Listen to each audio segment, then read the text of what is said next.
We are live. Hi, everybody. This is Rick Ferguson with Loyalty Summit, and I'm here with Phil Rubin, the co-chair of our Loyalty Summit CXM event to be held on November 15th and 16th at the Beverly Hilton in Los Angeles, California. And if you have not already registered to join us at this event, then what are you waiting for? We are going to have an incredibly robust 2 days of discussion and panelists and keynotes and deep dive workshops all around the topic of the loyalty renaissance. And I'd like to welcome to our live stream event Phil Rubin, our co-chair for the Loyalty Summit CXM in Los Angeles. Welcome, Phil. Thanks for joining us. Hey, Rick, it's great to be here. And again, and also we'd like to welcome, I want to make sure that I pronounce your name correctly, Sham. So if I have not, please tell me. Sham Shah, CEO of Loyalty Juggernaut. And where are you based, Sham? I'm based in San Jose, California. Oh, so Los Angeles will not be too much of a burden for you to get Absolutely, there. So we're quite looking forward to getting there. Great. And we were scheduled to have David Carter from UPS join us for this broadcast also, but he was experiencing technical difficulties. So it's possible that he might pop in the middle of this conversation. And if he does, we're going to be happy to have him join. But in the meantime, Phil asked me to pinch hit for David. And I can't imagine that anything I have to say will be anywhere close to the insights that David would have shared, but we'll make the best of it. So Phil, why don't you tee off the discussion and get us going? Sounds good.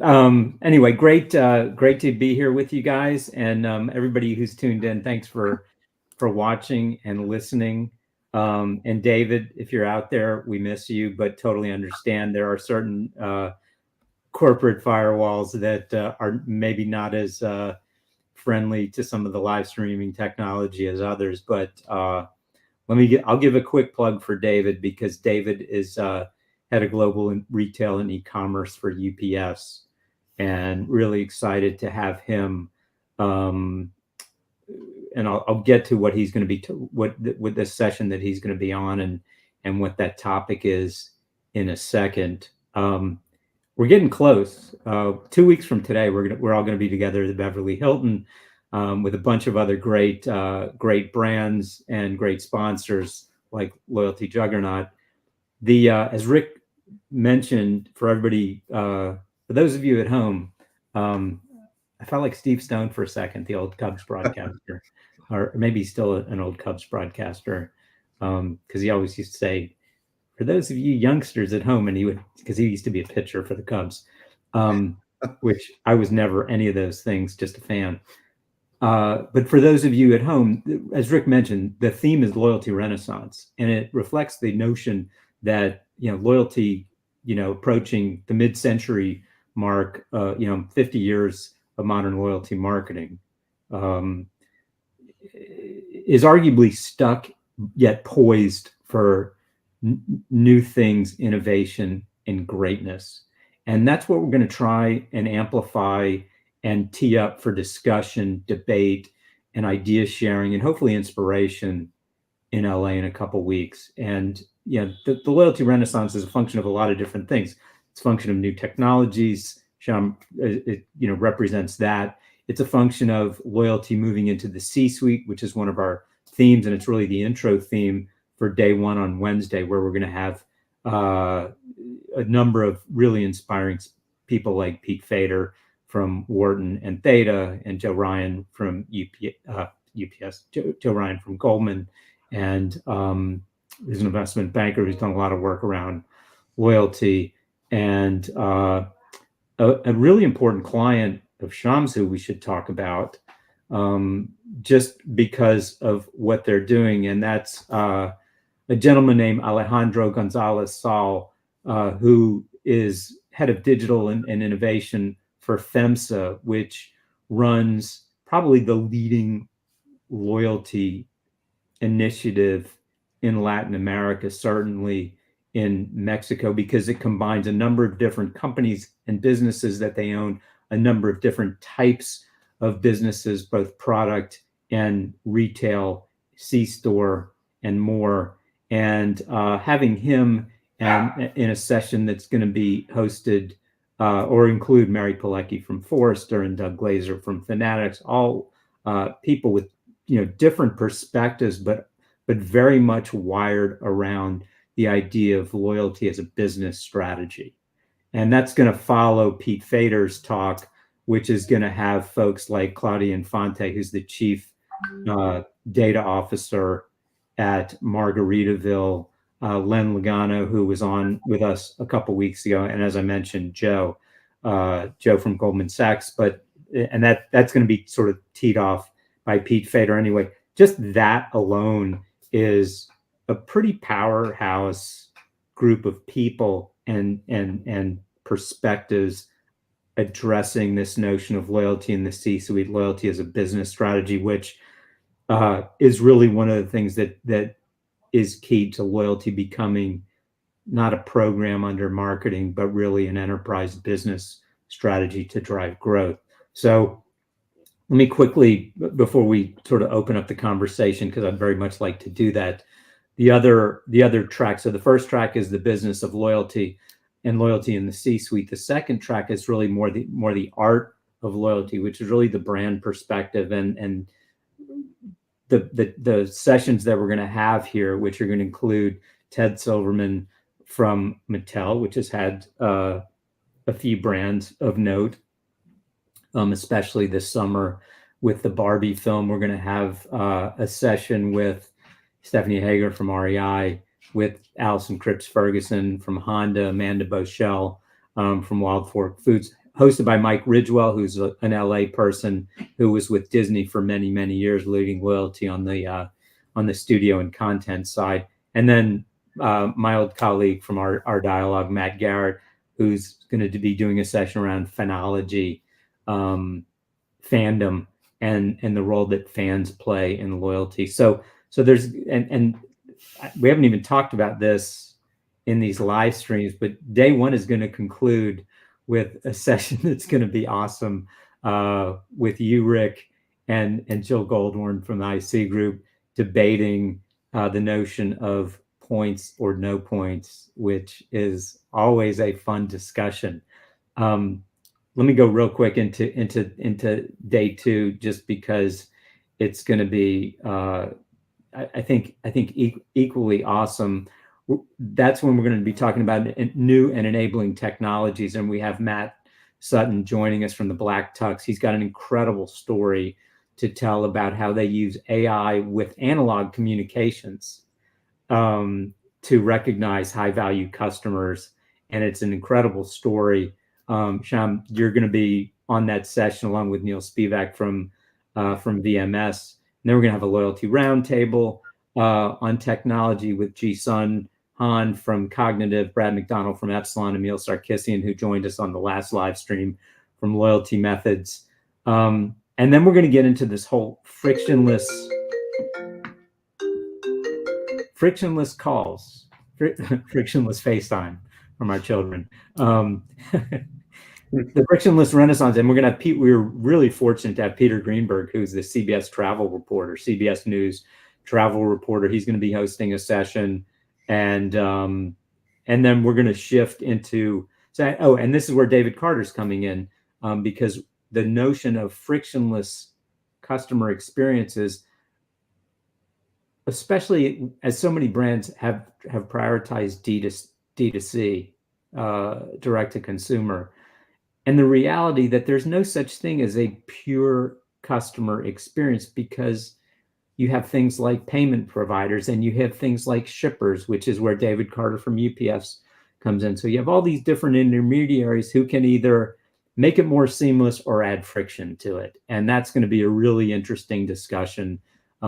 David, we miss you, but we'll be saving your strength either for another live stream before LA or for LA itself. And then we have the whole sessions on payments and co-brand cards, led by Mark Berman, who's been in that business and this business even longer than me, which is a long time. And some other great folks like Andrea Arabia, who heads up loyalty at Synchrony, and Aaron Glick, who led all kinds of wonderful things at Williams-Sonoma before he left there. So anyway, there's a lot more follow from this. Sean, why don't I kick it over to you, because you can speak to some of what you can give a little preview maybe of what Alejandro is going to talk about. I know from our discussions, it's an incredibly powerful story, and I think something that is where a lot of people in the U.S. have a lot to learn from what's happening south of the border as it is. Absolutely. Yeah. So FEMSA, which is a pretty popular global brand. FEMSA famously has the largest convenience store chain in the world, branded OXXO, OXXO. We got a few OXXOs here in the US as well. OXXO is both convenience store chain. They also have OXXO Gas. And OXXO had a pretty well-run loyalty program for many years. And that was more OXXO-centric. What Alejandro and team did at Digital at FEMSA is that they raised the loyalty program at the group level. And as you rightly said, FEMSA being a multi-group, diversified conglomerate, they brought a number of other FEMSA brand under the same loyalty program umbrella. They revived the program, or rather they elevated the program's value proposition. It's going to be called Spin Premia. And it has, the whole value proposition is built around a customer. So instead of a traditional loyalty program, which looks at what are the products, services, value proposition that the brand has to offer, and craft programs value proposition around that. In case of Spin Premia, the value proposition is crafted around a customer. So if Phil is my customer, I would like to figure out what is Phil's day look like, right? So it has convenience store chain where Phil goes and buys grocery frequently. It has gas station chain. It has banking, like on a digital banking, mobile banking as a part of it. It has health and fitness. It has leisure and entertainment. It has VIX and a bunch of other, it has Cinemax, and it also has an airline like Volaris. So the entire the range of different avenues for a customer on a day-to-day basis to benefit from their association with FEMSA, unified through this loyalty program is just spectacular. So it's not just share of wallet play where the program membership allows me to, maximize my benefit of doing business with one group company. It is also convenience play. They have a pretty fabulous mobile app to engage the customers. Also, while everything I said, is what meets the eye, it's like a tip of the iceberg. The iceberg itself is the enormous data potential that this program enables. And as you know, the modern day loyalty program is about data, especially now in this cookieless world where there is less and less reliance on second and third party data. The zero party data and first party data becomes your primary dependence to make your entire digital strategy smart. So loyalty is has kind of broken the shackles of being a part or a subsidiary of marketing function. I would even dare to say it has broken the shackles of being a part of CRM overall. I think loyalty does belong to the C-suite with this promise that the first party and zero party data, which loyalty programs offer in abundance and in the best, if I may say, the best quality zero party first party data comes out of it. In the program that Alejandro and team has built in Mexico essentially delivers on that holy grail, right? Which is fabulous data. And if you look at the way, since we are the technology providers, when you look at the technology landscape, loyalty program is not a peripheral system. It's the essential system. It's at the nerve center, right? And all other systems are around it. So there is a CDP, there is customer service, digital marketing. Everything is fueled by the kind of insights, actionability that their loyalty program provides. So it's the some of the amazing things that Alejandro and team has achieved. And I don't want to steal his thunder. I'm pretty sure he'll have some of the spectacular KPIs he would share in LA in a couple of weeks. But just if you look at their membership acquisition ramp in the last 9 or 10 months of their they're going live, just spectacular. They're like signing up on an average 30 to 40,000 customers every day. And we all know that loyalty program is not just about huge program membership. While that's important, what's also very important, one of the important metric in our industry is the percentage active customers, as we say, or active members. And Alejandro will share with you how that active member percentage is nothing that the industry has ever heard of, or even seen in its regular functioning. So some of the practices that Alejandro and team has incorporated through the loyalty program, I think will be great for the audience to learn from and see how to make a loyalty program a very dynamic, vibrant value proposition, as against majority of them that are largely terms and condition driven static pages. So I think that those are some of the fabulous aspects I personally admire. Even as a consumer, I would love to be a part of such loyalty program. It's simple. For a consumer, it's one relationship, but with multiple and multifarious ways for me to benefit from. And for the brand, if I may, kind of scratch the surface a little bit, since there are so many different and diverse brands which are part of the program and they make up the whole value proposition, each brand has seat at the table.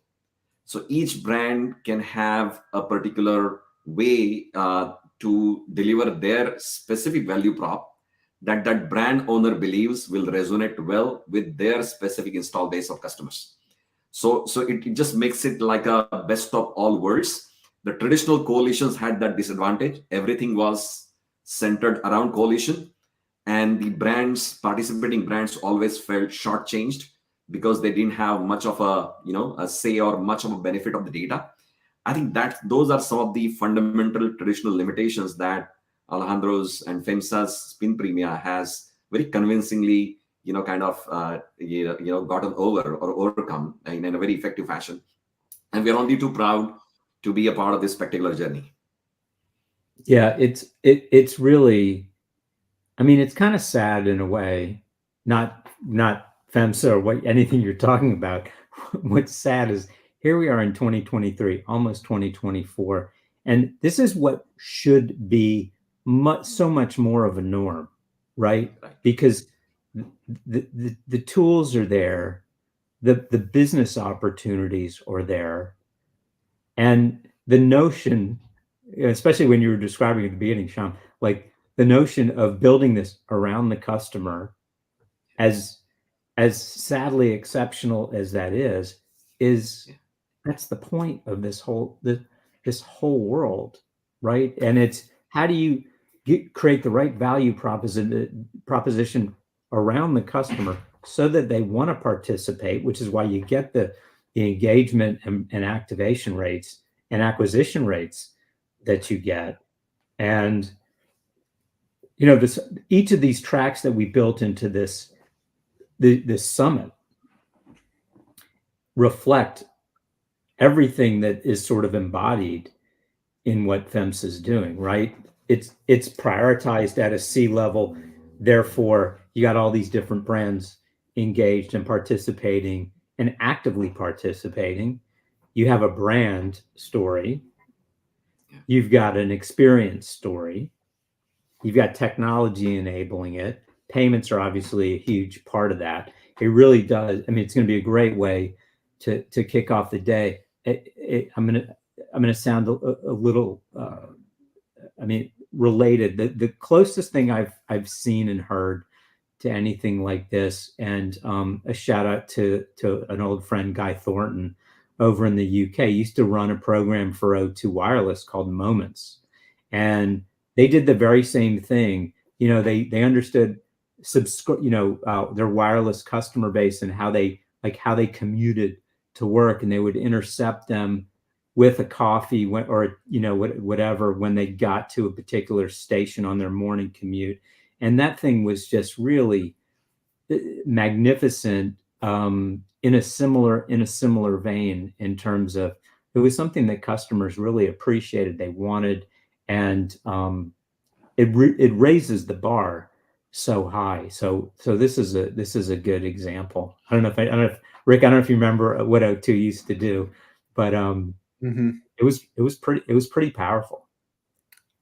Yeah, and I mean, as you were describing it, Shyam, yes, I was thinking, yeah, this is a loyalty coalition, right? And it's interesting to see how that concept has come full circle, because 10, 15 years ago, coalition models of loyalty were kind of predominant around the globe, right? And they were managed by these big global companies, a couple of which I used to work for.